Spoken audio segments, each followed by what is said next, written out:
the show. We get major news. It is official. According to Henry Abbott, somebody I trust, True Hoops, Damian Lillard, in days to come, will request a trade. Joy Taylor, I love Fridays. When we get, in Fridays, it's known in the PR world as a news dump. If you have bad news as a company, you dump it late on Friday and the media doesn't cover it. But in our world, it's a news triumph. That on a Friday show right before it, we get major breaking news, and here we go with Dame Lillard. This summer has been crazy. It has. This is a big deal. This is league-altering news. He is a superstar. He is arguably the best shooter in the NBA in a shooter's league. Steph Curry, Dame, that's it. There's no others, all right? He is a star. So I've got a lot of thoughts about this. According to Henry Abbott, Lillard, in days to come, plans to request a trade. Now, first of all, he's earned it. He's been there 9 years. I believe stars.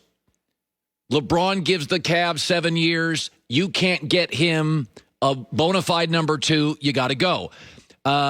Portland has never really gotten him a great 2. They've got a 3 to a 4 in C.J. McCollum. Good player, very nice player, but they need another star. They couldn't get it for him. This is also the way this needed to work. Dame is so popular and so committed and so beloved and has been so loyal, he has to initiate the trade. It has to be clear and definitive. I am requesting a trade. And you'll have your meatball fans, your fanboys, your pom-pom wavers won't get it. But this is the way it has to be. Dame has to come out and say, hey, I want to trade. And he'll take a hit for 48 hours, 72 hours. There's always those resentful fans who don't appreciate great players like Dame. But he has to do this because he's too popular for a GM to trade him. Dame has to lead this. It takes courage. That's what Melo did in Denver. It's what LeBron's done. The star player, it's what Dwight Howard did in Orlando. The star player has to demand this trade, and he takes the hit for it. Anthony Davis took the hit for it. But in the end, who gives a rip if some fan you'll never meet is unhappy with you on Reddit? Who cares? So Dame has to do this. Now, the second part of this, they are going to have 25 to 30 teams that are interested. It's a shooter's league. He's unbelievable. He's totally committed. He plays hard every night. A little bit of a defensive liability. So is Steph Curry. You don't get everything, okay? So now Portland needs to make a decision because Philadelphia is going to come hard. Boston's going to come hard. The Knicks are going to come hard. Dallas is going to come hard. The Clippers are going to come hard. I think the Lakers should go after him and trade AD. That's just my opinion. So let's just talk about what Portland can do. So does Portland want to remain viable? Still be a playoff team? Because it's hard. Portland doesn't have a baseball team. They don't have an NHL team. They don't have an NFL. They got a basketball team. This is what they got. Are you ready to go into the dumper and rebuild for 4 years? Are you ready? Because all those great Phoenix players you see in the finals, those young guys, were in the crapper for several years before Chris Paul got there. Are you ready to go there? That's certainly a viable option. If you're ready to totally rebuild, and I know this is terrifying, and I would lose sleep if I was a GM, do you call up Golden State, get both their lottery picks, and James Wiseman, and Andrew Wiggins? You'd have to take Wiggins for the contracts. So you basically say, we're going to be lousy, but we are building our future. This is a great draft. The top 4 players in this draft are all going to be all-stars. Jalen Green, Jalen Suggs, Mobley from USC, Cade Cunningham, Oklahoma State. This is a great draft. Your first 4 guys are all-stars, could be more. So do you want to go to Golden State, give them Dame, Clay, Steph, terrifying? I'd throw up in my mouth. They're going to walk back into your facility, drop 90 between the 3 of them.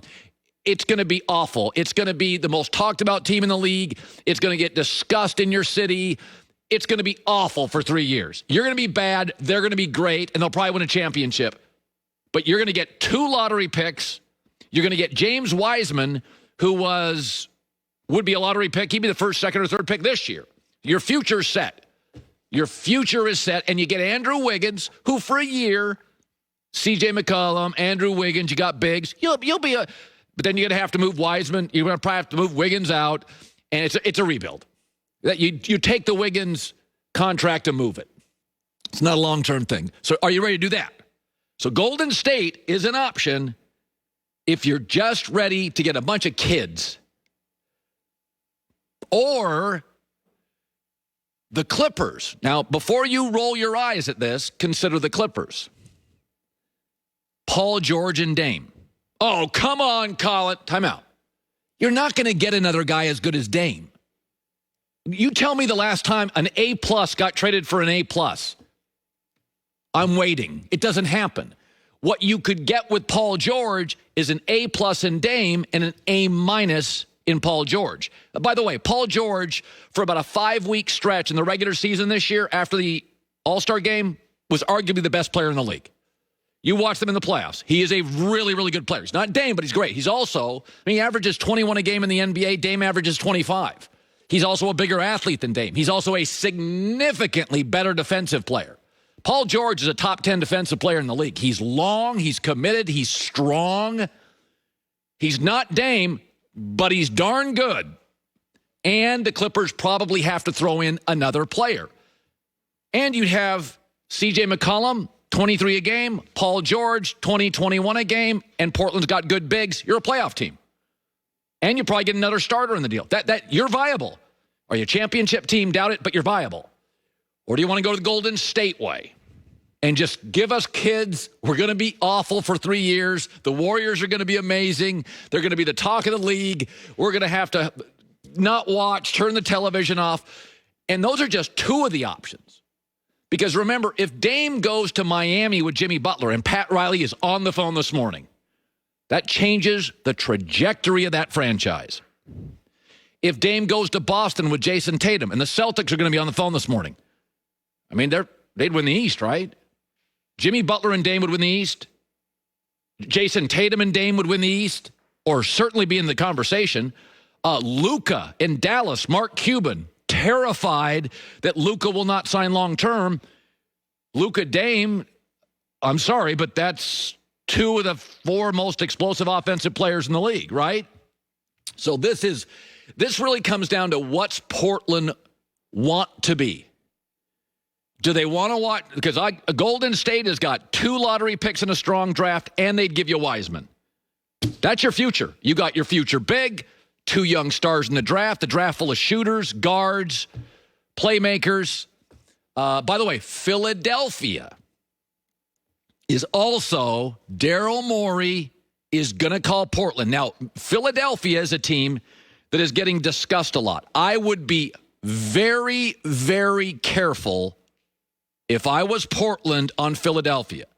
So what you're hearing, Daryl Morey would love this deal. Embiid and Damian Lillard, you win the East. You are in the finals. That one I won't even argue. Miami and Boston, I think you could be.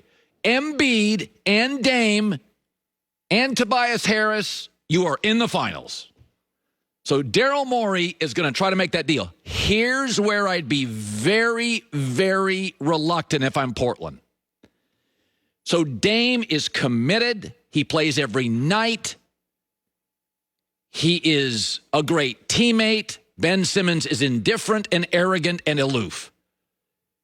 He'll never be loved by Portland like Dame. The optics, aesthetics are not good. Dame makes everybody better. Everybody loves him. Totally committed. Loves basketball. Ben Simmons is cool, aloof, indifferent, kind of arrogant. I don't like that. I don't like the optics. The second thing is, if you trade for Ben Simmons, Philadelphia can offer you a bunch of long athletes. They've got all sorts of wings that can't shoot. Ben Simmons can't shoot. If you trade with Philadelphia and they start throwing long athletic guys and Thibault and Ben Simmons, don't get me wrong, you will be the best defensive team in the West. But you will have such a shooting deficit. Let me give you an example. So let's say you get Ben Simmons and Thibault, who's a wing, went to the University of Washington, great defensive player, and Simmons, great defensive player, for Dame. No question, you have gone from an average defensive team, below average, to excellent. But now C.J. McCollum faces the other team's best defender. C.J. McCollum averages 23 a game. He's not as good as Paul George, who averages 20, but Paul George on his teams often faces a very elite defender. In the playoffs, with Kawhi Leonard out, Paul George faced your best defender. In Indianapolis, he faced your best defender. In Oklahoma City, your best wing defender. But if Dame leaves Portland and Ben Simmons came, then C.J. McCollum, a good player, a B-plus player, now faces your best 6'6" or under defender.